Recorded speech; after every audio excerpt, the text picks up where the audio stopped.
Pour les oiseaux, ça permet d'avoir beaucoup de lombriques. Et puis après, voilà, depuis des décennies, on va dire, la bécasse est chassée par les Bretons. Il y a vraiment une passion qui est vouée à cet oiseau de la part de beaucoup de chasseurs. C'est vrai qu'il y a une grosse pression dessus, hein, ça on ne la néglige pas, mais en même temps, on est un des seuls, on a été la première région à mettre ce PMA en place. Donc il y a vraiment un réalisme, une prise de conscience importante de la part des chasseurs. Les fédérations départementales des chasseurs de Bretagne, conscientes de l'importance de la région pour cet oiseau et de leur responsabilité envers cette espèce, ont été des précurseurs dans notre pays à mettre en place une politique de limitation de la chasse avec l'instauration d'un prélèvement maximum autorisé bien avant qu'il devienne national. Ainsi, il n'est pas permis de prélever plus de 3 bécasses par jour et par semaine, ni plus de 30 par saison. Si cette limitation n'est pas très restrictive, elle implique psychologiquement le chasseur et lui fait prendre conscience que cette manne céleste n'est pas inépuisable et doit être gérée avec respect et parcimonie.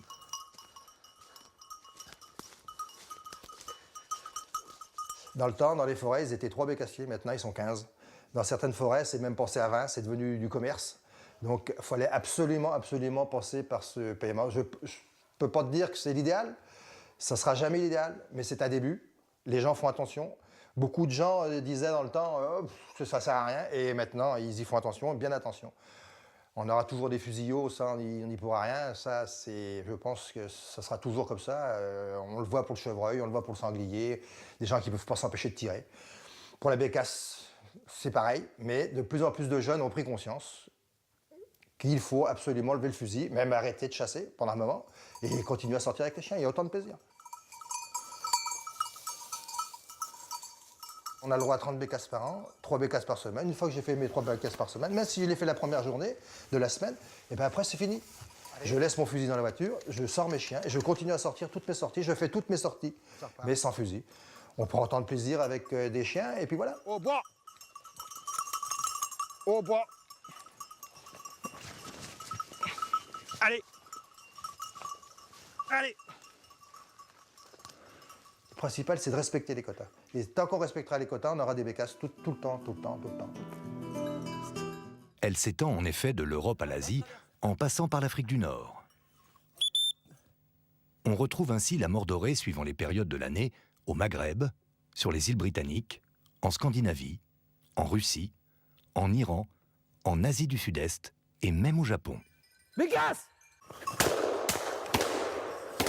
Les bécasses qui hivernent en Bretagne viennent principalement de Russie et de Scandinavie. Il y en a une qui est partie là! Ouais! Nombre d'entre elles sont fidèles à un même site d'hivernage et y reviennent chaque année. Puis elles repartent vers le nord de l'Europe à partir de fin février pour s'y reproduire. Quelques oiseaux restent dans la région au printemps pour y nicher, mais ce sont des cas assez rares. Nous, on pensait que beaucoup de bécasses de Bretagne venaient de Russie, mais non. Avec les études qui ont été faites, on a plus de bécasses qui viennent des pays scandinaves et des pays baltes que des pays russes. Souvent, les Russes, les bécasses russes, c'est plus le bas de la France qui les a. Les 3 pays scandinaves ont beaucoup de bécasses en reproduction chez eux. Et on s'est aperçu que les années où on n'avait pas beaucoup de bécasses, c'est lors d'années où il y avait peu de reproduction en Scandinavie.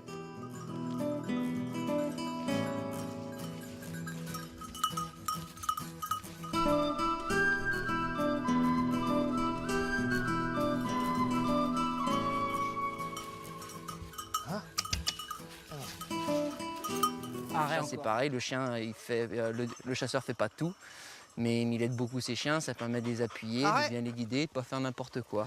Donc voilà. D'ailleurs là il y a Arrêt, on va peut-être y aller. Le biotope d'une bécasse, on s'est aperçu qu'elle aimait toutes les jeunes plantations. Pourquoi? Parce qu'elle leur fournit déjà l'habitat, parce que souvent les jeunes plantations c'est touffu, c'est difficile à pénétrer, donc elles se sentent à l'abri. Et deuxièmement, dans ces plantations-là, souvent, il y a beaucoup d'humidité parce que le soleil a du mal à passer, donc c'est beaucoup moins sec. Donc elles trouvent la nourriture, donc gîte et couvert, donc c'est excellent pour la bécasse. Et on s'est aperçu que depuis 2 ou 3 ans qu'ils font des études chez nous à la forêt de Corbière, que beaucoup de bécasses ne sortent plus des forêts. Lorsque les forêts sont bien humides, comme cette année qu'il a beaucoup plu, on s'est aperçu que les bécasses restaient en forêt pour se nourrir. Elles peuvent véroter, du moment qu'il y a de la nourriture, elles restent en forêt. En plus, la prédation est beaucoup moins importante, puisque les renards ont beaucoup plus de difficultés à attraper une bécasse en forêt que en prairie.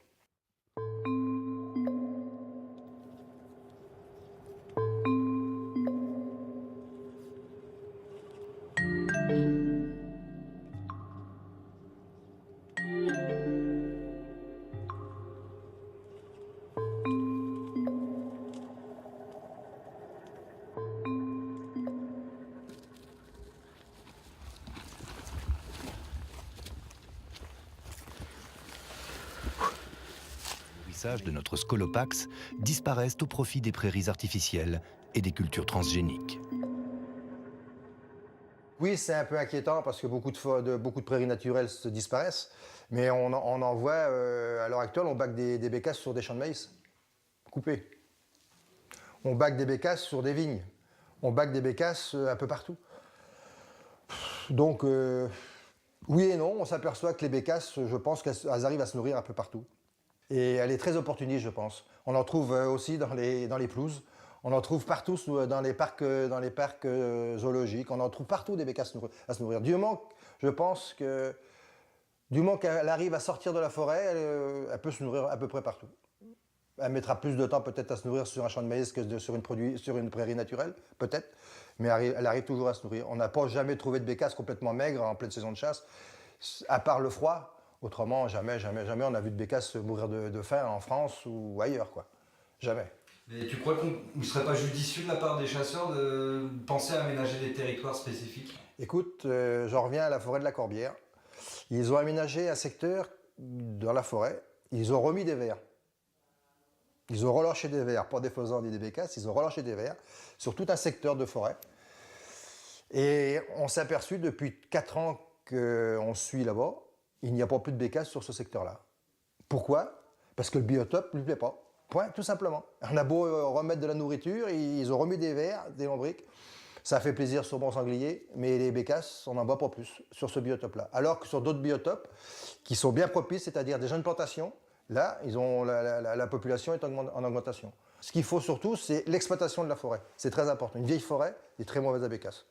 Pourquoi? Parce qu'il n'y a pas de jeunes plantations.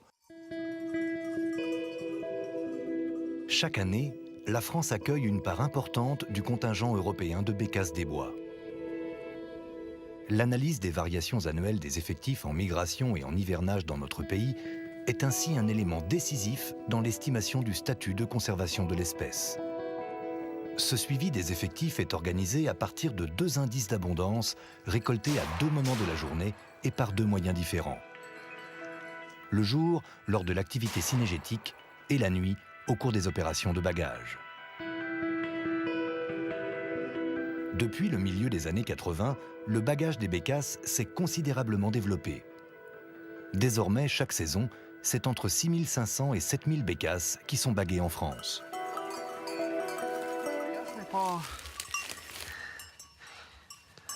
Alors.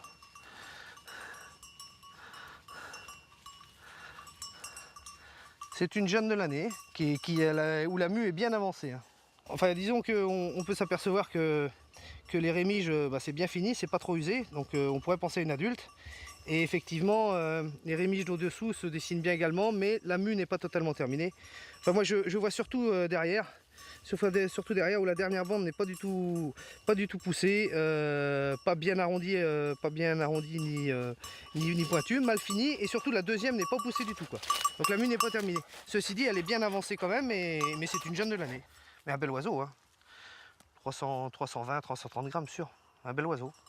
Elle n'est pas couleur marron foncé, elle est un peu grise sur le dessus celle-ci, un bel oiseau. Les premières bécasses, il y a un vieux dicton qui dit à la Saint-Denis, la bécasse est au pays. Mais bon, allez, il faut attendre chez nous en Bretagne, il faut attendre le 15 octobre pour voir les premières bécasses. Jusque cette année, comme on a eu un hiver très rigoureux et très long, il s'est vu encore des bécasses. Jusqu'au 10-12 avril, il s'est encore vu des bécasses en Bretagne. Donc la bécasse reste très longtemps en Bretagne. Mais les gros passages, c'est connu, c'est la Toussaint, 15 novembre. Et on s'aperçoit que de plus en plus, que depuis 10 ans, une dizaine d'années, les gros passages se font plus en novembre, mais se font en décembre. Je ne sais pas si c'est la pollution, je pense plutôt que c'est le réchauffement climatique. Les bécasses ont plus le temps, il fait plus chaud longtemps en haut, il y a plus de lumière, donc à mettre plus de temps à descendre. Je pense que ouais, le réchauffement climatique a oui, une influence sur l'hivernage des bécasses, je pense. Moxie, donne mon petit, donne. Pour moi, lorsqu'on laisse un terrain complètement vide, qu'on a tué jusqu'à la dernière, on s'aperçoit que d'année en année, on voit de moins en moins de bécasses. Pourquoi? Tout simplement parce que lorsqu'on laisse de la mémoire, c'est-à-dire lorsqu'on laisse des bécasses sur un territoire, ces bécasses repartent et elles reviennent, mais seulement elles reviennent jamais toutes seules, elles reviennent avec leur progéniture, c'est-à-dire avec des jeunes. Ces jeunes-là, bien sûr, il en est prélevé, mais il en reste. Et sur des secteurs comme où je chasse en forêt de raid, on a mis 1000 hectares de réserve. 1000 hectares. On chasse sur 2300. On a mis la moitié de la forêt en réserve bécasse. Donc on s'est aperçu que d'année en année, l'augmentation des bécasses sur le terrain chassé et sur le terrain non chassé augmente. Donc comme quoi, il faut laisser de la mémoire. Et plus on laisse de mémoire, plus il y aura de bécasses sur un territoire. Et une bécasse qui est partie, la chienne est à l'arrêt, canaille. Ah ouais? Daou! À moins qu'elle soit dans la bouillée là, tu vois. Je pense qu'elle est repartie de toute manière. À la piété? Ouais, la piété. Elle va être sur moi.